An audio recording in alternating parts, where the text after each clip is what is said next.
Hello and welcome to Education for Action. Thank you for joining us on Giving Tuesday. We encourage you to use the chat for comments and questions. To contribute a single gift or sign up for a monthly donation, please scan the QR code when that comes onto the screen with your phone camera or visit the link in the chat. Every dollar counts. So thank you for giving what you can.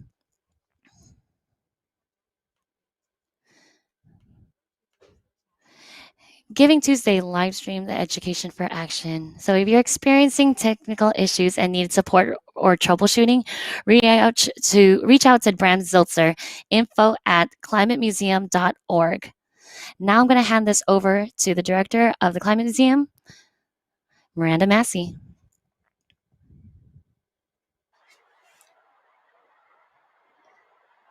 A huge, warm welcome to everyone. Thank you so much for joining us. I want to ask you all, wherever you are, to give yourselves a hand for being here with us. This is an incredible moment of possibility for climate progress and an incredible moment of possibility for the Climate Museum as well, for related reasons. And your being here together with us in community exemplifies all of that. In coming together, we can make enormous progress. And we all know that enormous progress on climate has never felt more urgent, whether it's the unprecedented storms, the unprecedented fires, and those are only the first level of data, the first level of information about how serious the situation is and how intense the urgency is growing.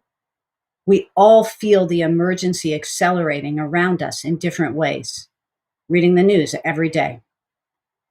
But we also now have a new sense of possibility in terms of what we can achieve if we continue to come together in dialogue and to spread the word and to take civic action. And that's what tonight is all about. I want to first thank and introduce our amazing team at TinyCast, Felicia and Scott. I want to thank our amazing ASL interpreter, Andrea Lust. And I want to briefly give our team of spectacular and brilliant and wonderful people a chance to wave at you from behind the veil.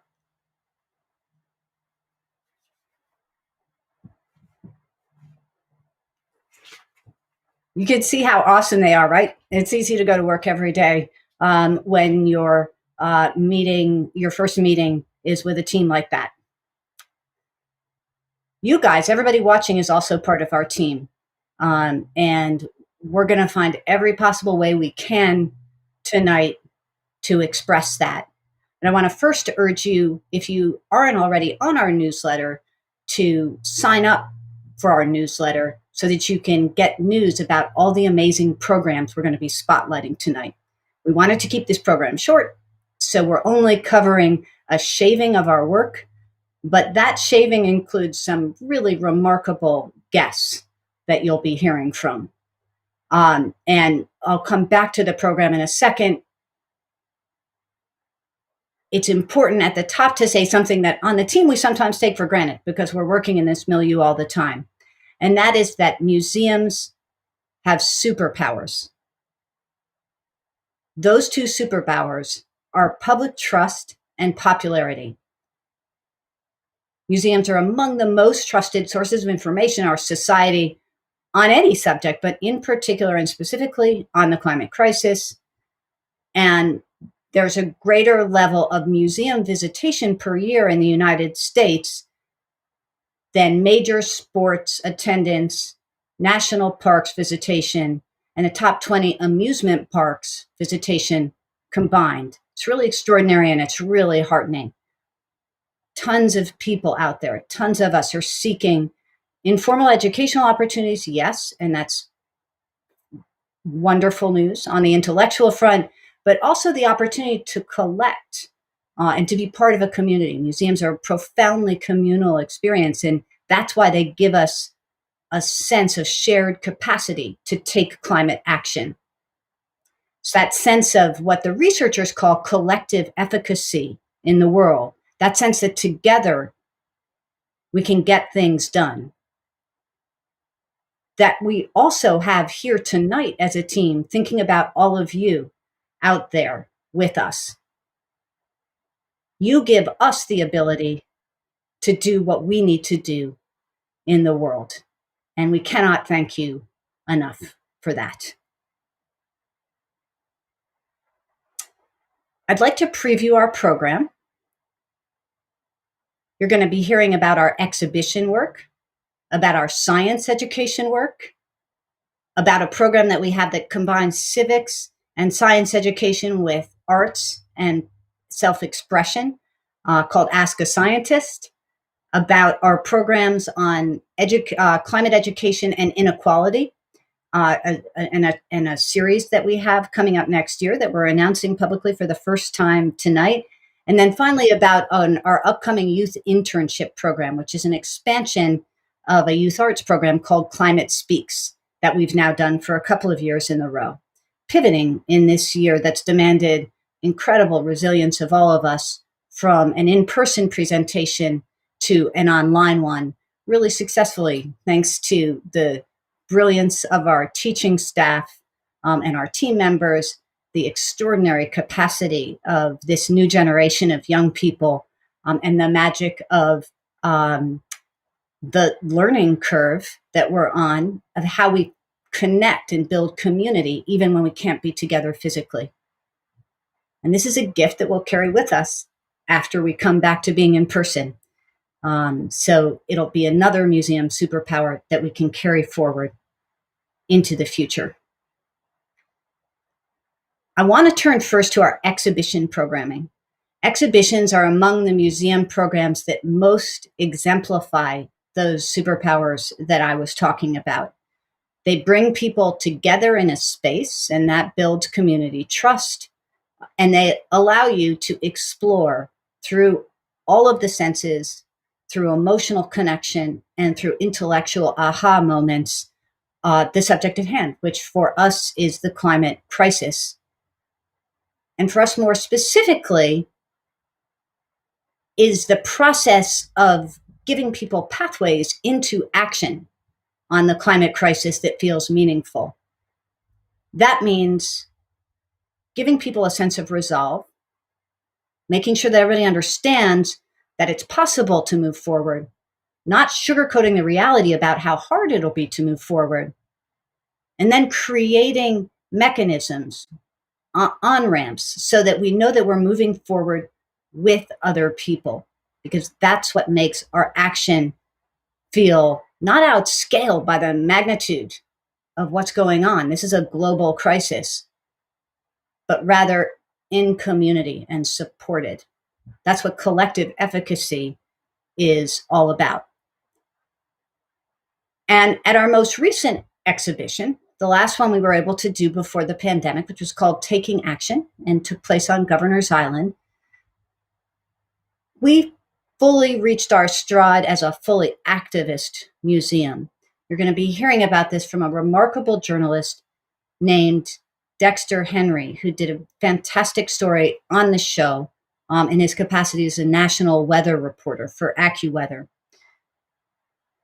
First, I'll just sketch, as a way of introducing Dexter's presentation to you, I'm going to sketch the content of the exhibition.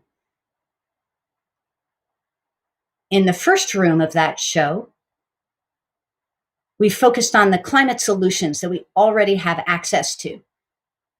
We showed that by smarter land use, energy efficiency, and clean energy mechanisms, we could be on a pathway to what the UN has set as the critical maximum level of global warming, 1.5 degrees centigrade or 2.7 Fahrenheit, for those doing math at home, just through those three buckets of climate solutions. And we also showed how you could scale them out across the city, in this case, New York City, where we were located, and across the globe. So you left that room with a sense of like, we can do this. This is technically possible. We can save our civilization and our species.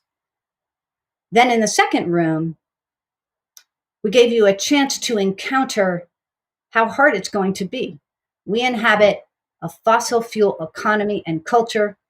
We inhabit a culture in which there's tremendous silence and stigma attached to the climate crisis, in which people have been taught to feel responsible for the climate crisis. We've been taught to think that our personal consumer choices are the main factor in this situation and the only way in which we have agency. And we've been taught not to think about the ways in which the fossil fuel industry has a death grip, to speak plainly, on our political culture in the form of lobbying and campaign donations. So this was a room dedicated to, okay, maybe in that other room, they were saying that we can get this done, but boy, it's going to be hard. And then in the third room of the exhibition, you had the chance, in concert with thousands of other visitors, to take curated climate actions that were designed specifically to address the barriers you had just been told about. So the idea was to match the action you were taking in that third room to a barrier that had been identified to progress. There you can see a sticker wall. And later on, I'll show you that sticker wall changing colors in waves over the course of the summer. And then the final element of the show that was super critical to its success was that we had youth docents who gave tours, who spoke to the public, who became astoundingly accomplished. I was going to say gifted. They started off gifted. They became astoundingly accomplished climate leaders by the end of their time with us. And that intergenerational communication was critical, we believe, to the success of the show. I'd now like to introduce you to the first of our extraordinary special guests, Dexter Henry, who, as I mentioned, is a national weather reporter for AccuWeather. And I'd like to ask you, Dexter, first, thank you so much for joining us. It's awesome to see you again.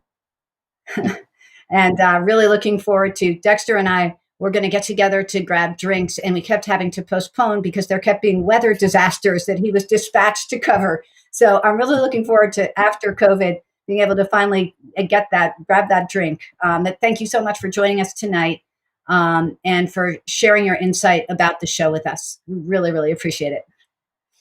Thank you. Thank you for having me, Miranda. It was such a pleasure. I want to share with everybody the experience that I had in just being able to tell a story about the Climate Museum Taking Action exhibition. And I got to visit the exhibition on Governor's Island last year at the end of the summer. And when I'm out and I'm telling stories about the weather and the different changes and how weather impacts our society, I take it very seriously. It's a very important job that I have as a national weather reporter. And this was a story in being able to show how weather is not just impacting our society and the climate and everything, but what people are actually doing about it. And oftentimes when I go and do stories, you're very much, you're quickly, and then you're out of it very quickly, as it can be in the case of a storm. But with the case of doing this story, and it's called the Climate Museum Inspiring Action, you can find that at AccuWeather Dump if you still want to check out the story.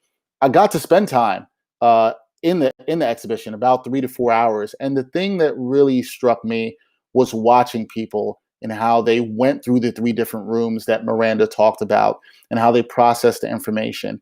And especially in that final room, the call to action, the action room, where people wrote down what they would do and what they said they would do. In talking to those people and interviewing people for the story, including staff from the Climate Museum, I was just very inspired by how inspired they were by what they saw in this space and in their limited time in this space. And a lot of people said to me, "Hey, this is something that I would like to do." We even have this quote that you guys can see here: "How the Climate Museum changed my life. Day by day, we've multiplied our actions, replacing our despair with determination."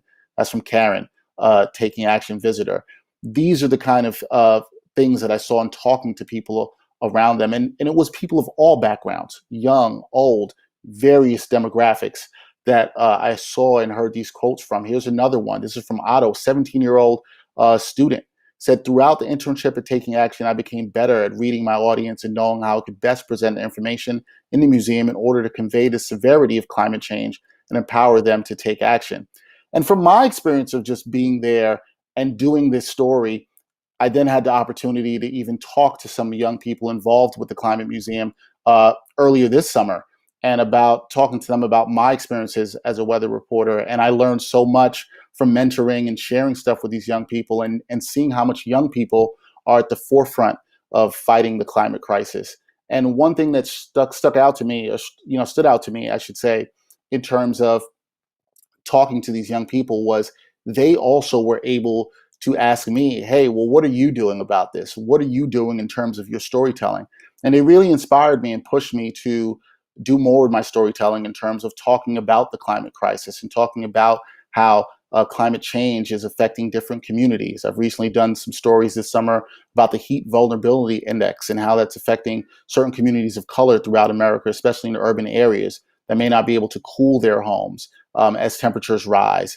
And also, energy insecurity and how people may not be able to heat their homes and keep it warm enough, especially at this time during the pandemic when so many people are struggling financially. So there's so many ways that even I've learned, and I've been pushed as a journalist to tell more stories around the climate crisis and everything that's going on. But I would encourage anyone, if you could watch the story I did and the time I was able to spend with the Taking Action exhibition, I think you'll be able to see what a powerful impact this can have and what education and learning can do to inspire action and change. And I'll just leave everyone with a quote that was in my piece that I got from a young woman who I believe was about 14 years old.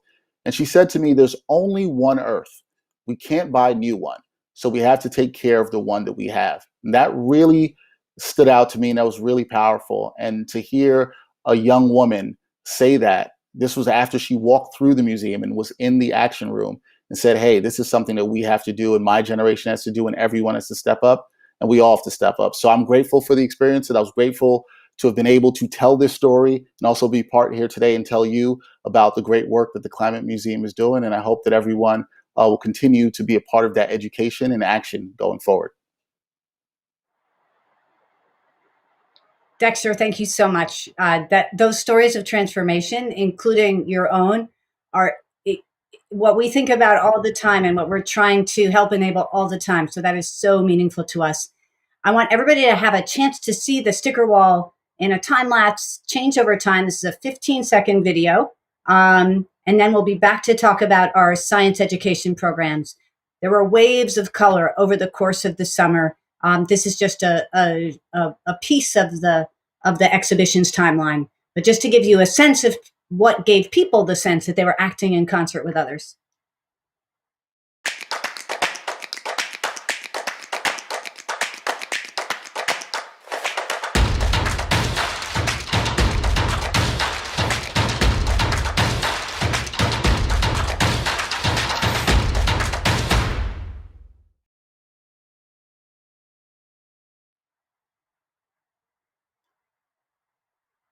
Those waves of color were a remarkable thing to be part of. When the wall started off bare, that whole room felt very different. And it was great to see it transform over the course of the show, which ran for 5 months. For next year, we don't know. We hope we'll be able to present in-person exhibition programming next year. We also know that may not be a responsible thing to do, realistically. But if we do have that opportunity, the main idea that we've started to focus in on is one that has to do with building media literacy about the fossil fuel industry's unbelievably both brilliant and nefarious communications with all of us in the public. They have held on to a social license to operate, a social license, generalized permission from all of us to keep engaging in a business that is guaranteed to destroy us through amazingly intelligent predatory communications. And you can break those down and take a look at them and gain skills that helps you unpack what they're doing. Most recently, the New York Times, some of you I'm sure saw this, reported that they have a PR firm that creates campaigns that pretend to be from communities of color supporting fossil fuel infrastructure development. So what Dexter was talking about, when Dexter was talking about the story that he covered and the disproportionate impacts of the fossil fuel industry on communities of color, they're trying to flip that narrative through dishonest, but again, exceptionally intelligently designed communications. So we're designing an exhibition for all of you on that. We're very excited to hear in the chat if you think that's a good idea or other subjects you'd like to see us cover. So please take advantage of the chat capacity that we have going on here while I pivot over to introducing you to an absolutely amazing person who's going to talk about one of our favorite programs, which is called Ask a Scientist. We connect climate experts with members of the community. And we have here a person who is at the heart of the Climate Museum community. She's been with us since the very beginning and has done countless events. She's going to talk briefly about two of them. Her name is Gisela Winkler. She's a climate scientist at Lamont Doherty Earth Observatory at Columbia University. She's a physicist and an isotope geochemist. I'm going to guess she knows more about biology than most of us here today, too. Gisela, please take it away. And thank you for everything you do with us and for us, with the people in this meeting and for the planet, and for being here tonight. Yeah, thank you, Miranda. Thanks so much for having me.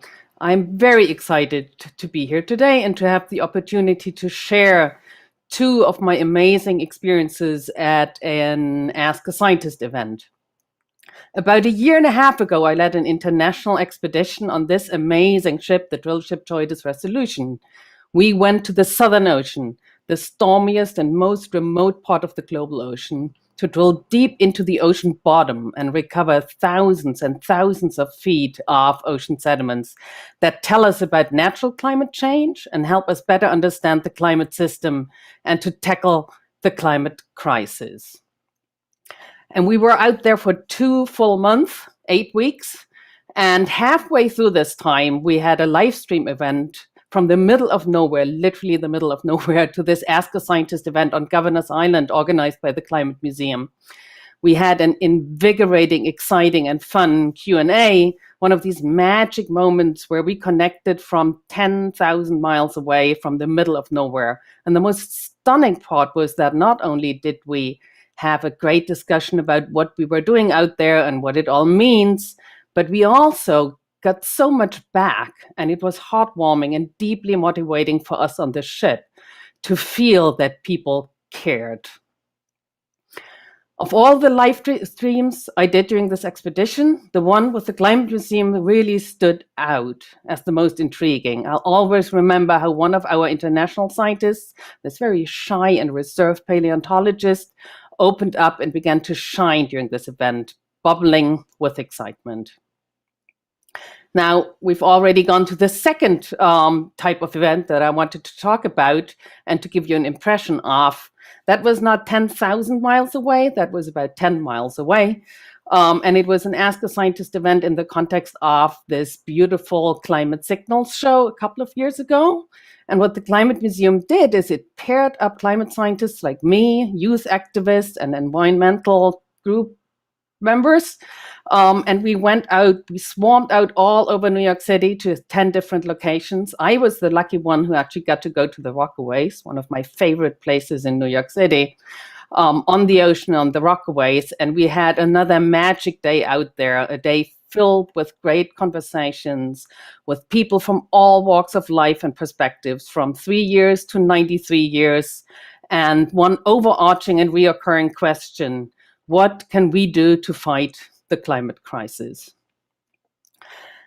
Now, I've been a climate scientist at Columbia for almost 20 years now, and although a large part of my job is sort of discussing climate and how it works and the climate crisis with colleagues and scientists all over the globe, it is perfectly clear to me that the entirety of the academic world could agree on the urgency of the climate crisis, and still very little would change. People outside of academia must not only understand the dangers from climate change, but we must get together. We must mobilize and take action. And this is where the Climate Museum comes in. The Climate Museum's work in inspiring action in the heart of all is just stunning to me. Each and every one of the museum's installations, and particularly these youth-led events like Climate Speaks, are just breathtaking and incredibly powerful. And they do awaken sort of the sense of action, of climate justice in everybody, who I've seen at these events. It truly has transformed me and how I think about climate change and the climate crisis and what we need to do. And if I had the power to do so, I'd put a climate museum on every block. Thank you, and I'll turn it back to Miranda. I'm so excited to take a walk in that New York City, that Chicago, that Delhi, and that Paris with a climate museum on every block. That is a beautiful image to take away. The climate crisis is touching every aspect of the human experience across the world, and there could be a relevant climate museum on every block. That's a wonderful point to take away. Gisela, thank you so much for everything you've done with and for us. Here you'll see everyone a New Yorker vignette, a beautiful New Yorker vignette written about Gisela and that Ask a Scientist Day out in the Rockaways that she mentioned.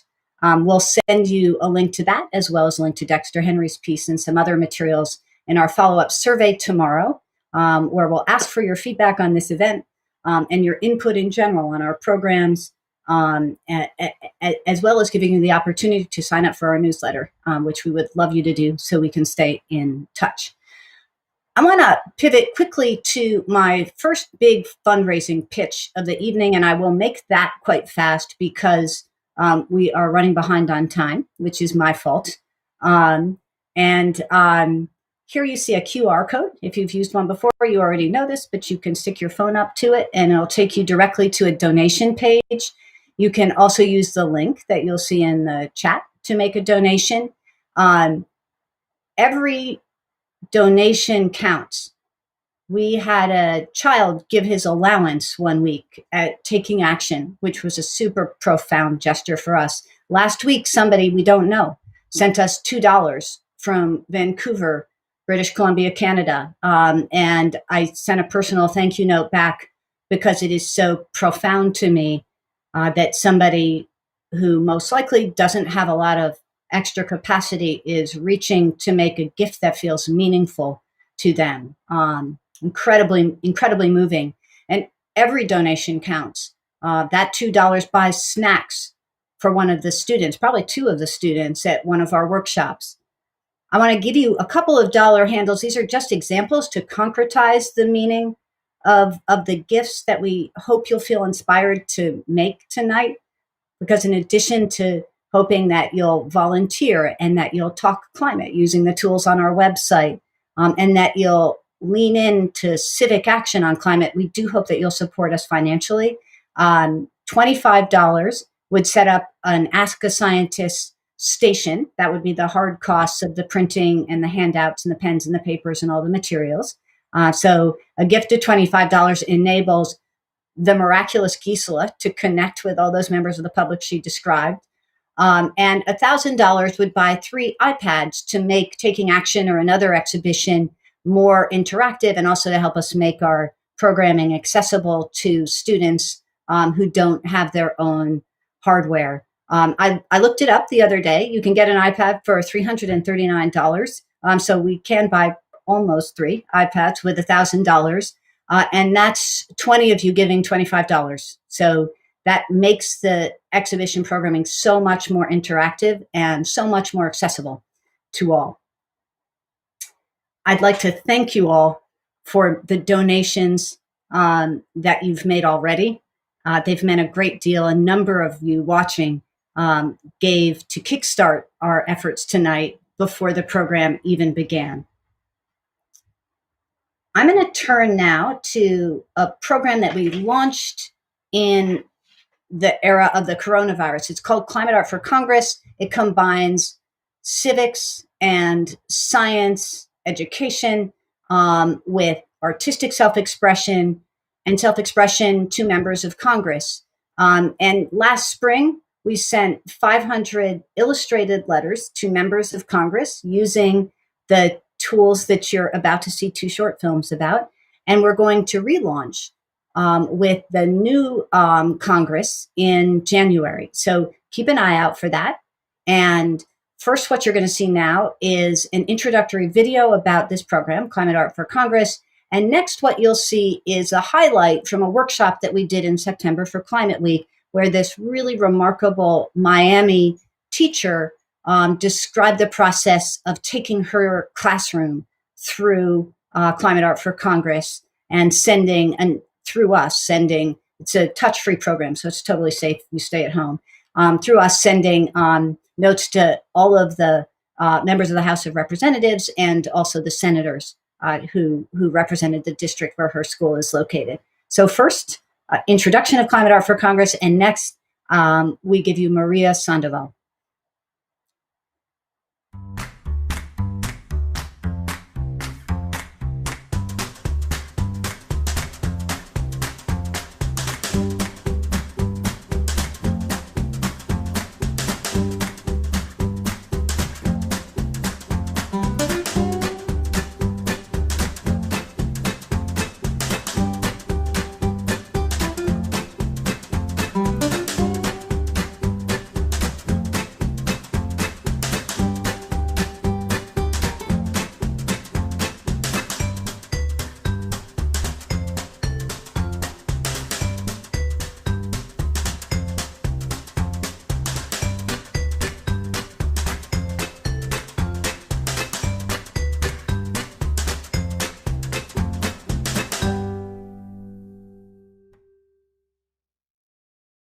What I did was during the Earth Week, we did 2 activities with Nearpod. It's a platform for interactive lessons.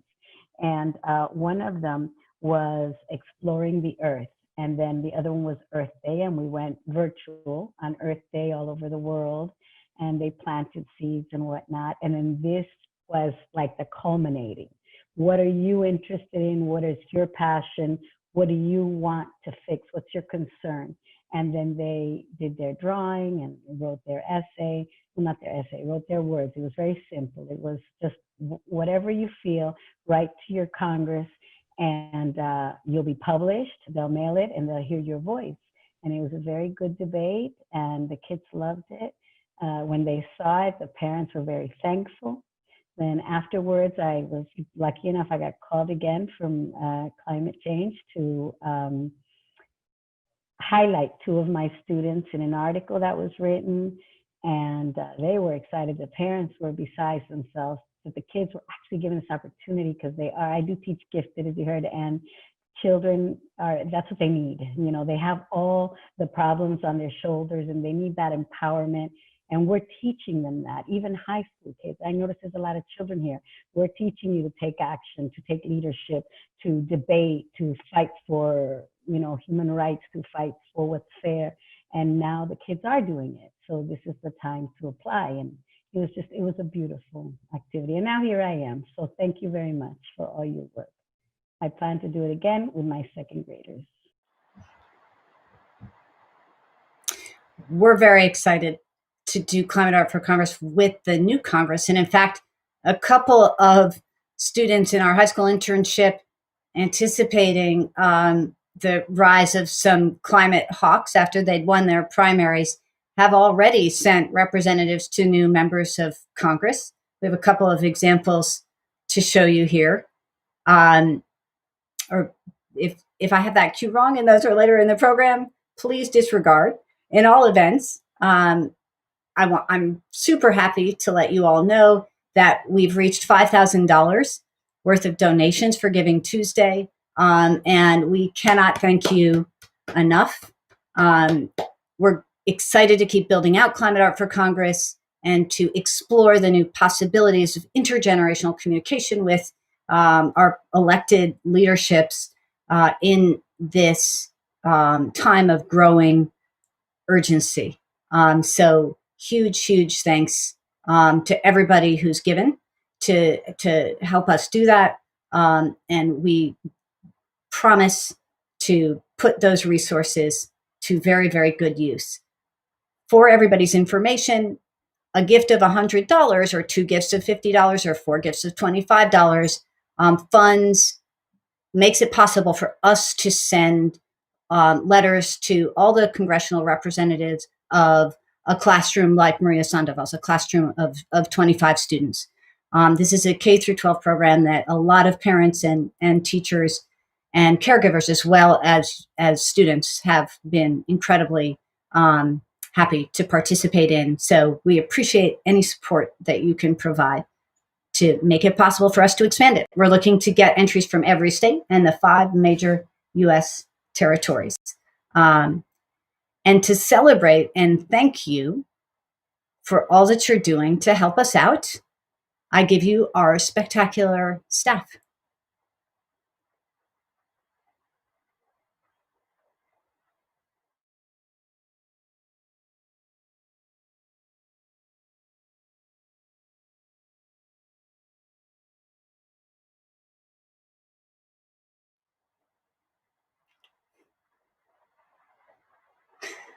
Thank you very, very much. It's now a huge pleasure to introduce Dr.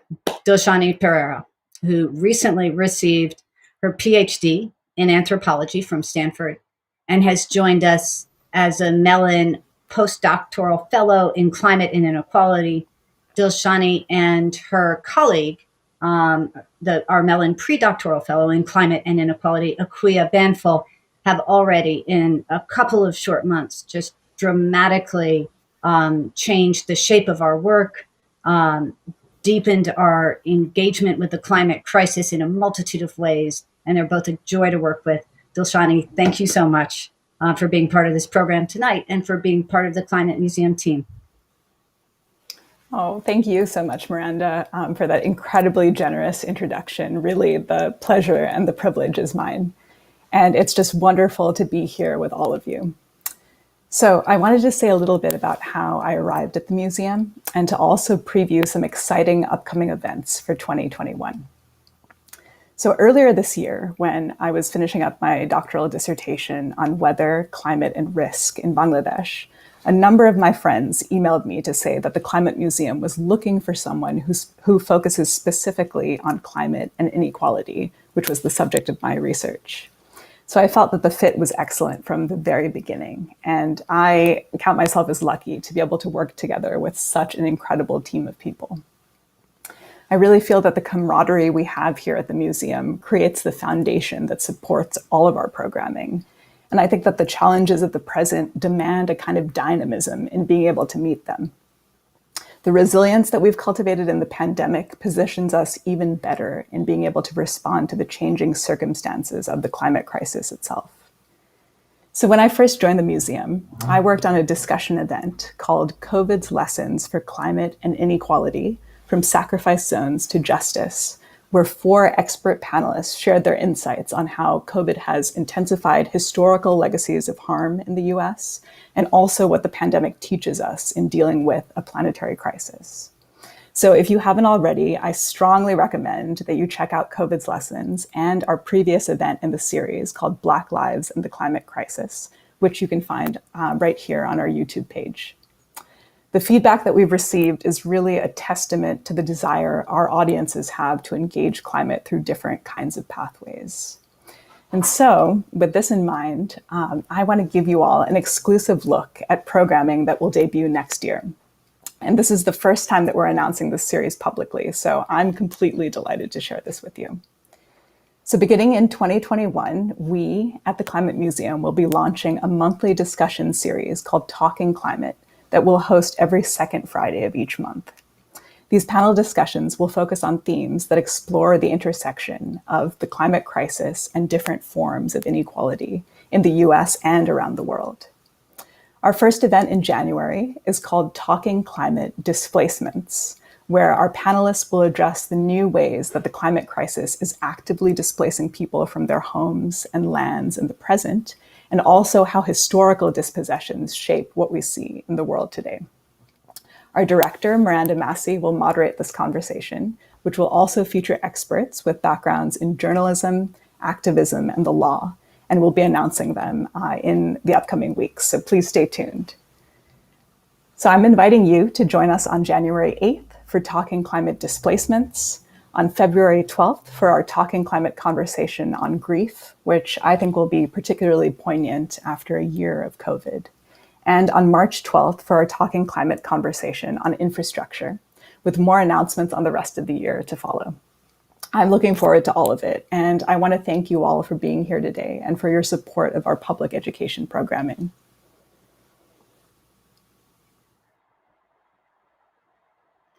Once again, you all can see what a joy it is to work at the Climate Museum with colleagues and partners like these, like Dilshani, and the rest of our team. It's really an extraordinary gift. We definitely want you all to tune into that series. We make those events as interactive as we can. And I also think that it highlights one of the ways in which we're particularly relevant as an organization. We've always had a focus on social justice. We've always seen racial injustice and social injustice as lying at the heart of the systems that have brought us to this point of climate emergency. And that work has deepened with the social developments that we've seen in 2020, in the way that COVID has exposed the brutality of inequalities in American society and of American racial hierarchy, to the Black Lives Matter movement and the fight for justice that's intertwined with the fight for a sustainable future and a sustainable climate, a stable climate.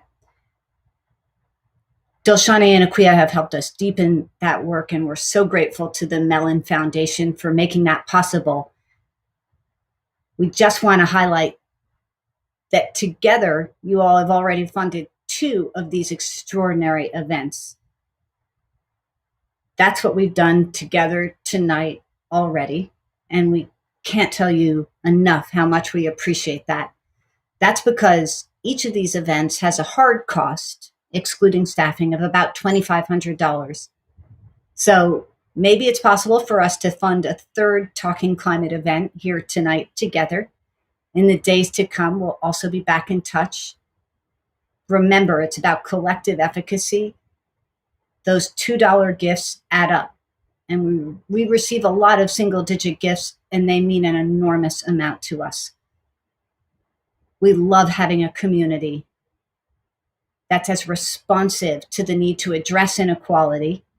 You can see here one of our high school interns from our super popular internship program last summer talking about this as a particular strength of the Climate Museum, and we agree. And we want to continue to deepen this work with your participation on the days of the events. You're dialoguing with us, and with your financial support, we can do that.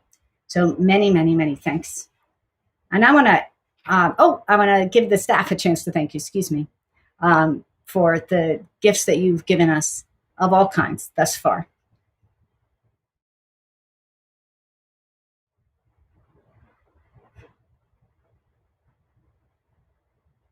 It's now my huge pleasure to introduce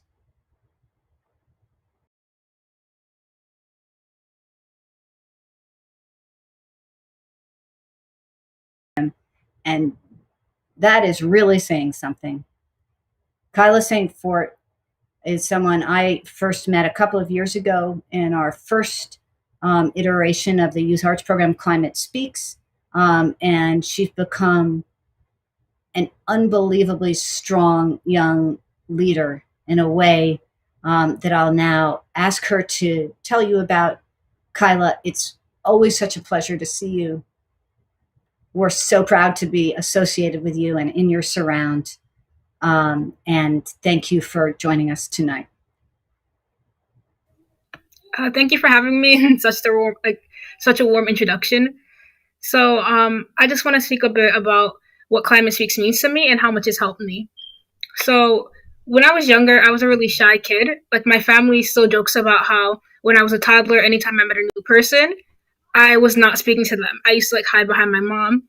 And so it's really no big surprise that throughout elementary and middle school and even half of high school, that anytime I had to be in group projects, I wasn't talking. And all the friends I made up to that point, they either talked to me first or it just happened I don't even know. But the reason I'm, I guess, more outgoing now is really because of Climate Speaks. And it happened halfway through my sophomore year. when one of the Climate Speak staff came to my school, and he came up to my lunch table and he said, "Hey, this is a poetry, a spoken word program. Now that it's a writing and performance program based on climate change and just climate focused writing."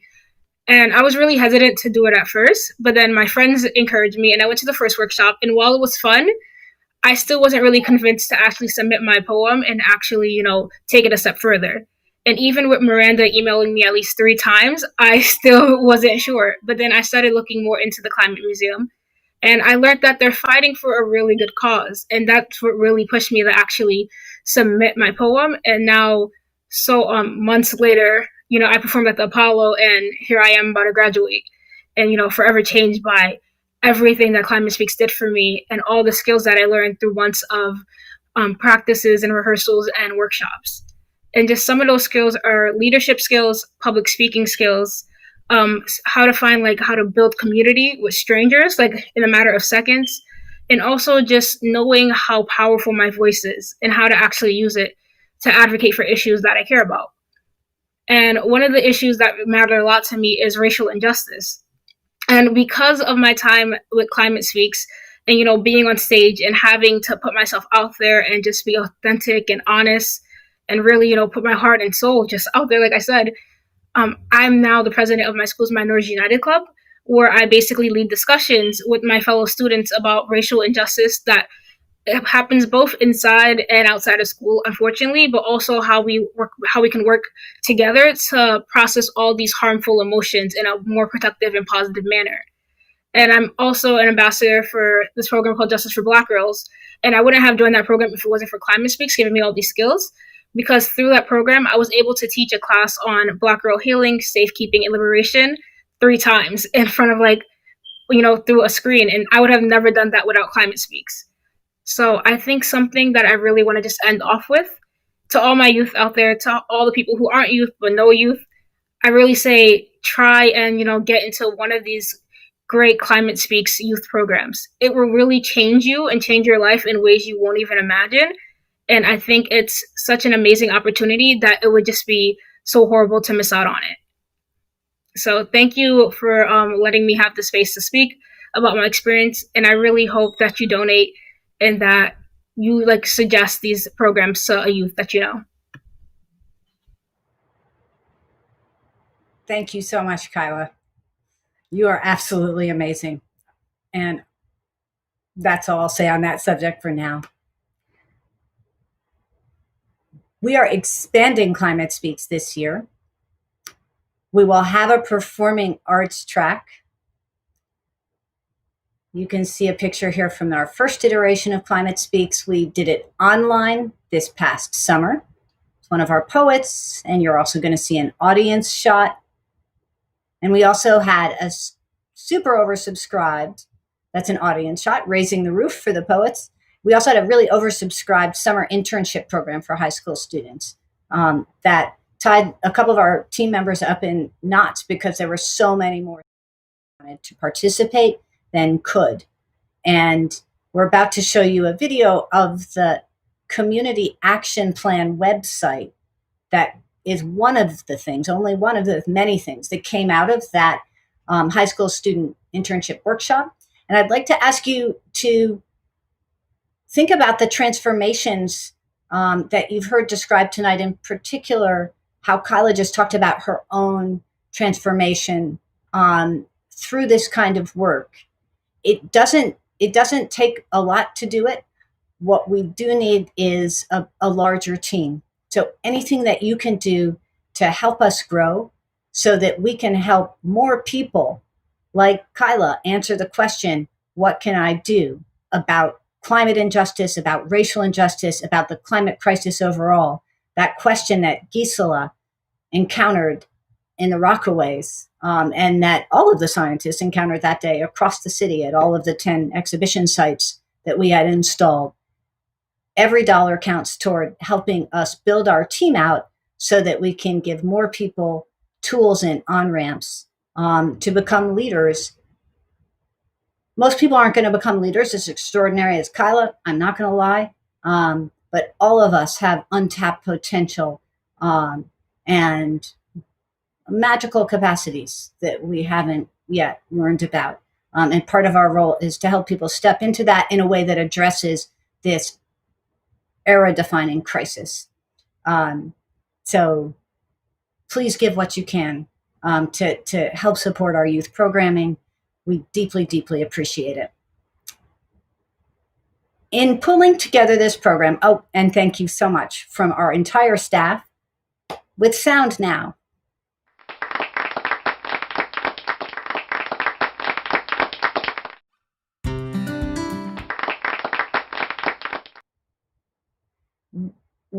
We now have a video that was a complete pleasure to produce, to present you with. It's a gratitude roll call. It's a list of more than 1,000 of you who have helped us reach this point of promise and possibility for ourselves as an organization, and also at this moment of possibility for the world. The timing could not be more perfect. So we hope you'll stick around for the whole roll call. We hope you'll look for yourself. If you're not on there, do not hesitate to let us know. It's our first draft. It was quite something to pull it together. More than 1,000 people and entities over just the last several years have brought us to this incredible moment. And at the end, for those who stick around, you're going to get a very, very special treat. And I'm just going to leave the mystery there. Thank you so much for joining us this evening. Thank you for being part of the Climate Museum community. Thank you for talking climate and destigmatizing climate action, for taking climate action. And thank you for your generosity in all its forms. Our gratitude.